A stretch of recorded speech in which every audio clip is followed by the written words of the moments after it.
If you're over 40 and struggling with weight gain, fatigue, and menopausal symptoms, this morning routine could be the game changer you've been looking for. Hi, I'm Dr. Betty Murray, and after 20 years of helping women navigate perimenopause and menopause, and especially hormonal changes, I found what you do in that first 15 to 30 minutes after you wake can make or break your entire hormone balance for the day. The truth is, most women are sabotaging their hormones every single morning without realizing it. That stubborn menopause belly, there's things going on in the morning that absolutely contribute. Those frustrating hot flashes, yep. The brain fog that you experience throughout the day where it feels like you're kind of losing your mind, can't remember where to put your keys. They're all connected to hormone imbalances and the cascade of things that happen the moment you open your eyes.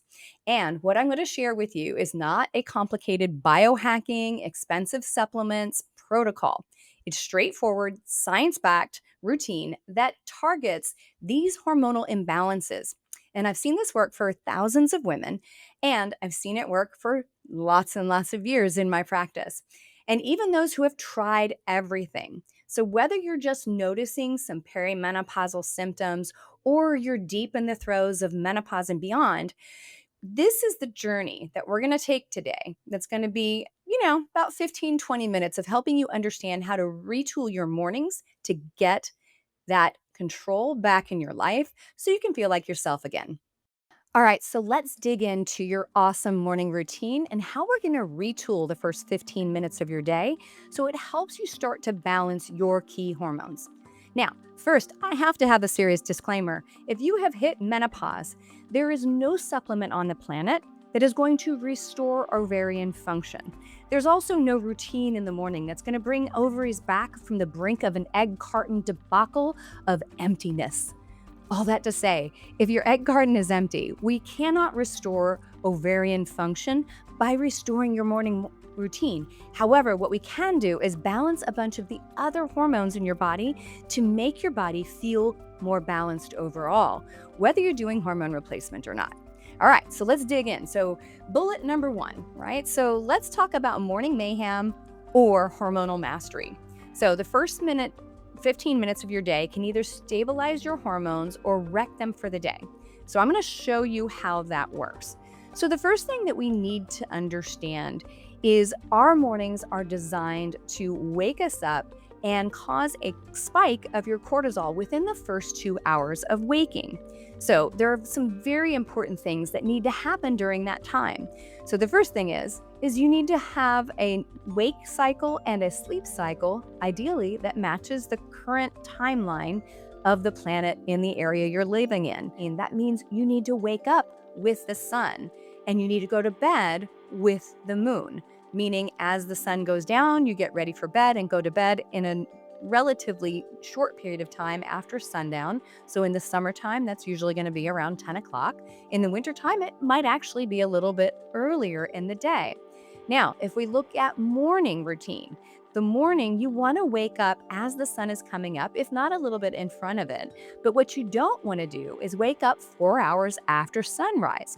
And so the very first thing we need to do to help balance our hormones is we need to have early morning sunlight on our eyeballs as the sun's coming up. And as you know that, it has this sort of pink to blue to purple hues as the sun's coming up, and then it becomes more blue over time and actually starts to move green hues into the light spectrum. When that hits your eyeballs, it actually resets your body's clock and actually tells the body when to produce melatonin later in the evening. So early morning sunlight helps create melatonin fluctuation in the evening that helps signal your body it's time to go to bed. And it also affects your vitamin D and melatonin receptors because vitamin D and melatonin technically are hormones. And so if I go out in early morning sunlight without sunglasses on or blue blocking glasses, and I have some relaxing moments in the sun, what I'm starting to do is reset my circadian rhythm and turn on cortisol production. So it starts to raise cortisol. So you get that 2-hour after morning peak, which is what we need. And it also helps set what the nighttime rhythm is going to be. And so I know many of you may work shift work where this may not be possible. but it could be possible on your days off. Or maybe you work a job where you have to be at work early and you go to work at night. Even if you can do something where you get some early sunlight exposure through windows, your car windshield, anything like that can help because you need that to help turn on the rhythm, especially if you have insomnia. All right, so early morning sunlight along with the sun to reset your circadian rhythm, to help with melatonin pulsatility in the evening, and then also help both the melatonin and the vitamin D receptor function properly. Number two, I would add grounding to this. I would also take a moment to ground your body. So when our body, our feet, or parts of our body touch the ground, we actually have an electron exchange with the earth. And that actually helps set our body's electromagnetic activity. And so grounding can also help a lot. So that means going outside without shoes on, or if you're outside, then taking your shoes off and sort of, gripping the ground and having that connection with Mother Nature. And especially if you can get that into a grassy or sand area where you're making direct contact with the soil. Now, you might live in the urban jungle of New York City or somewhere else where that's not possible, but if you do have the chance to do that, that will be just another way to add value. Now, number two, now your morning routine. So we added sunlight and we added some grounding. Number two, hydration, right? So the first thing to understand is by the time we actually get up in the morning, we have lost through respiration and the body sort of think of it as the janitorial services of the body. We have lost at least 32 ounces of fluids, right, to the body's kind of cleanup processes. So we start at a dehydration level in most cases, or we're kind of teetering on that level. So the other thing is to make sure that you get a big glass of water in the morning before you do coffee or anything else like that, because it can help balance the fluids you need back to normal levels. Also, that gets rid of things like eye bags and other things, because if you're chronically dehydrated, your body's actually going to hold on to fluids. It's going to hold on to sodium, and you're going to feel more puffy because your body doesn't have adequate hydration. One of the other things that happens with hydration is when we lose estrogen in perimenopause and menopause, it actually affects kidney function and the amount of fluid we excrete. So we are more likely to be dehydrated. So one of the other morning rituals is adding a little bit of an electrolyte to your morning water to help balance your sodium, your potassium, your chloride, magnesium, and even some of your electrolytes actually have a little bit of calcium in them too. And that's going to help balance and help you keep your fluids balanced. So hydration is one of the other most important things. So getting up and slamming coffee the first thing you do in the morning is not great, because that's going to further increase your dehydration, because you'll get some additional excretion of fluids from the kidneys from the caffeine intake in coffee. So big glass of water when you wake up, before you eat, or anything else like that. And especially if you happen to take a thyroid hormone replacement, it's real important that you actually get that thyroid in 30 minutes before you do anything with a big glass of water so it has a chance to absorb. All right, so that is number three, right? So first one, early morning sunlight on your eyes helps reset that circadian rhythm and control the cortisol peak that should happen 2 hours later. Number two, grounding or getting your feet in the soil to pass some electrons to the planet back and forth and getting that energy exchange. Number three, making sure you're well hydrated and potentially adding a little bit of electrolyte to help balance your body out. Ladies, if you're noticing more fine lines and wrinkles, it's not just about aging, it's about the loss of estrogen. And that affects our skin structure, making it drier, thinner, less firm. But here's the great news. I've created Bias Mastery Cream to help. This luxurious bioidentical estrogen cream supports your natural hydration and elasticity. It's packed with nourishing oils like olive, jojoba, aloe, and coconut, so it feels amazing and helps soften those lines and bring back that healthy glow. I've been using it, and let me tell you, my skin has never looked or felt better. It's smoother, more radiant, and those little cracks and creases are way less noticeable. If you're ready to give your skin some extra love, check out Biased Mastery on the Metabolic Blueprint website. And that's metabolicblueprint.com/biased mastery. That's BIEST mastery, MASTERY. And your face will thank you. Now, what else can we do with the ritual, right? So, one of the things that's very interesting is if you look at all of the research about exercise, it almost always shows that people who exercise early in the morning are more successful, right? So, what does that mean? So, if they exercise earlier in the morning, they're more successful. Does it mean that they're better? They have better willpower, or they have better follow through? Probably not.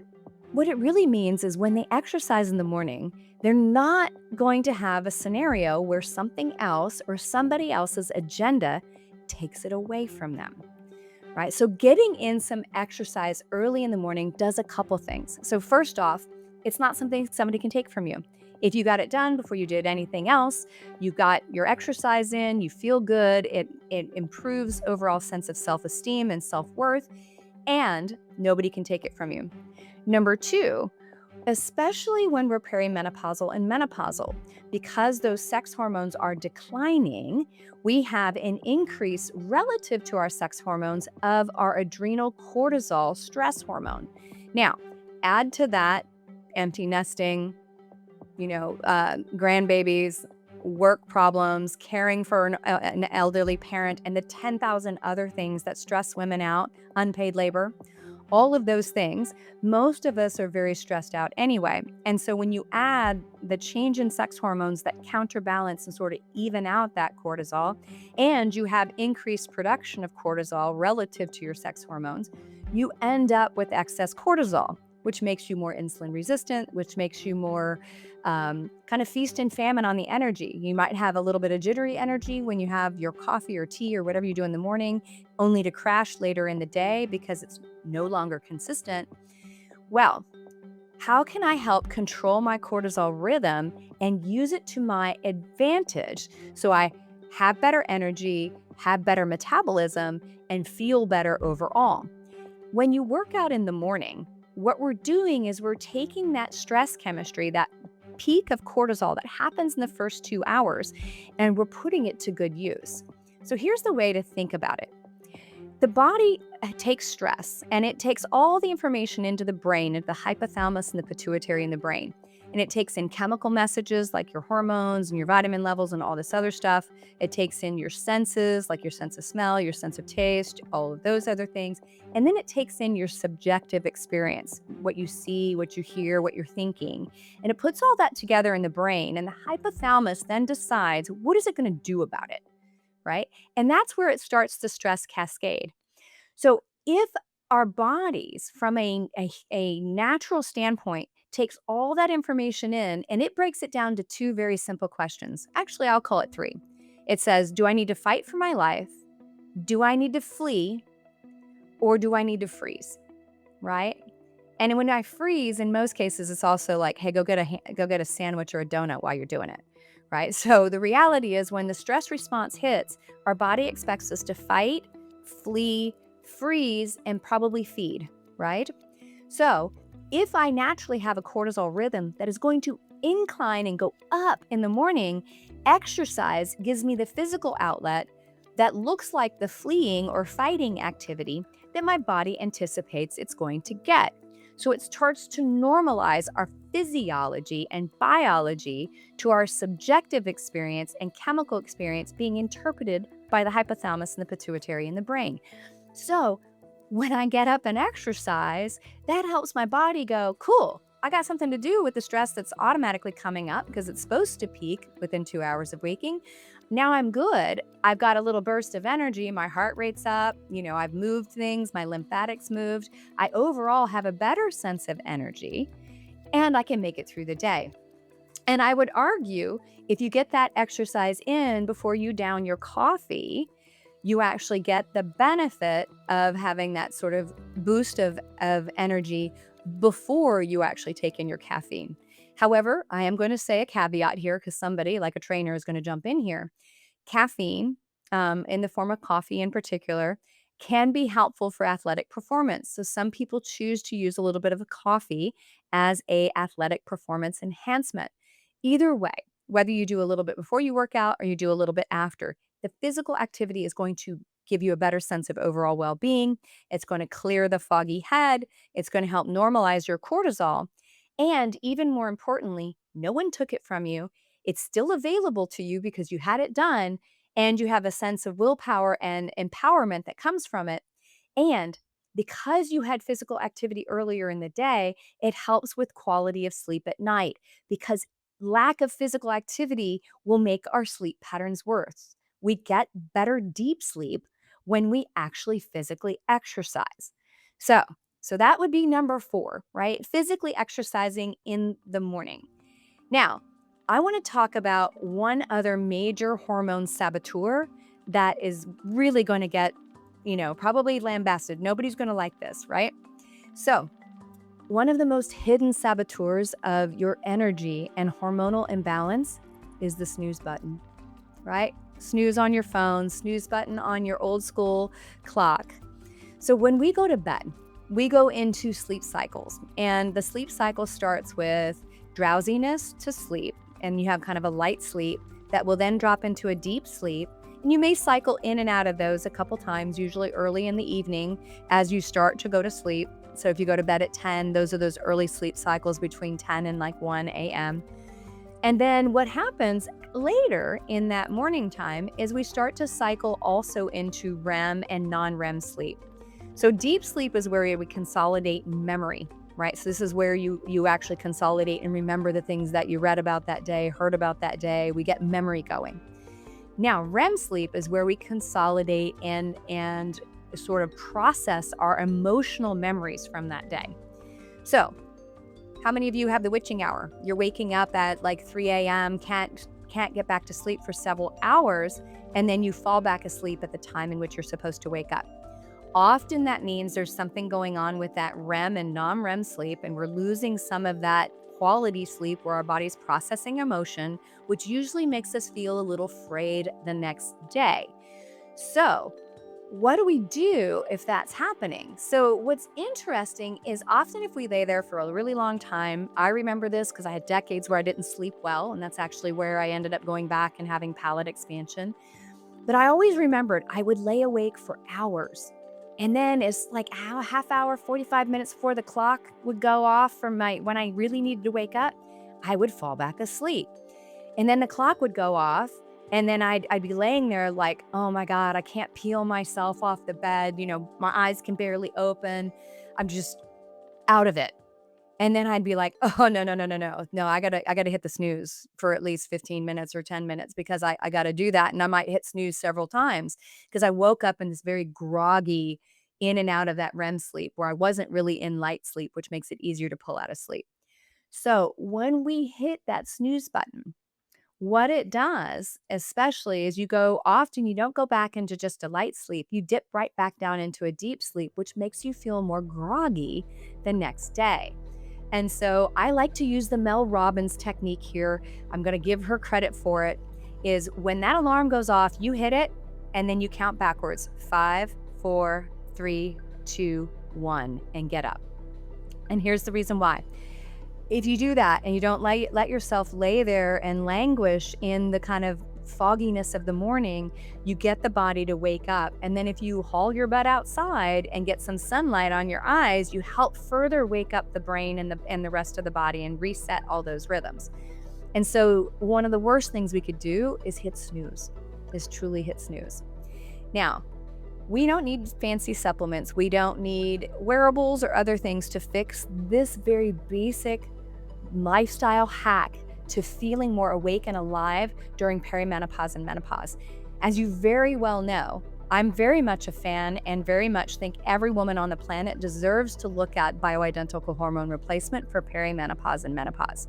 But here's what I can tell you. After 20 years of helping tens and thousands of women and men in our clinic, and then even on our telemedicine company today, Minerva, that treats women all across the United States, if we just throw hormones at somebody But we don't start to correct the lifestyle pieces like helping them dial in the exercise and waking up ritual. And we don't dial in helping eat a little bit better and get insulin resistance under control. What we do is we sort of put lipstick on a pig, right? We get a little bit of stuff in there that definitely makes it better. And I am definitely not one of those practitioners that think people need to earn their hormones. You're a woman, you feel bad, you've earned your right for hormones. However, we also don't want to forget that these little tiny resets that we can do, our morning rituals, can absolutely make anything that we do exponentially better.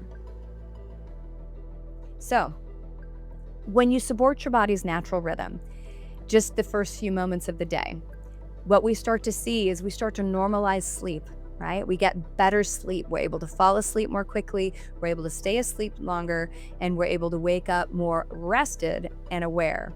When we get up in the morning and we get that early morning sunlight, ground, get a little bit of hydration, and if we can, get exercise in those first 2 hours, especially before you pound a bunch of coffee, you also give your body a physical outlet for your cortisol to do what it needs to do. And you start to reset all of the hormone balance that's behind the symptoms of perimenopause and menopause, the stuff that's not sex hormone driven, but is metabolically driven. So we're not biohacking, we're just doing body bio wisdom, you know? So we don't want to hit snooze, we want to hydrate, we want to ground, we want early morning sunlight, and we want to make sure, if we can, to get that exercise in the morning. So, this is your sign. You're not experiencing things that are all in your head, and you're not alone. And it's definitely not just a sign of getting older, and it absolutely is not something that we should just tolerate and live with. Whether you're starting to notice the subtle shifts of perimenopause, or you've been riding the full menopause fence and roller coaster for a while now, this is your invitation to stop white knuckling it. You can feel good again, and you can think clearly and sleep deeply and have the energy that you want and deserve. You can lose that belly fat and feel confident in your own skin, but you need real answers, not quick fixes or outdated advice. And if you're curious about bioidentical hormone replacement and navigating perimenopause and menopause, or you want a deeper, more personal roadmap to find and get your hormone answers and have your hormones working with you, not against you, here's where to start. Head over to gethormonesnow.com. That's where I walk you through BHRT, what it is, and how to help women like you navigate this beautiful season of life and do that with science, not guesswork, and not just assuming that hot flashes and night sweats are the only gauge for menopause and perimenopausal symptoms. So remember, menopause is not the end, it's the beginning of a new season, and we can make it powerful. And until next time, be bold, and we'll see you back here at Menopause Mastery.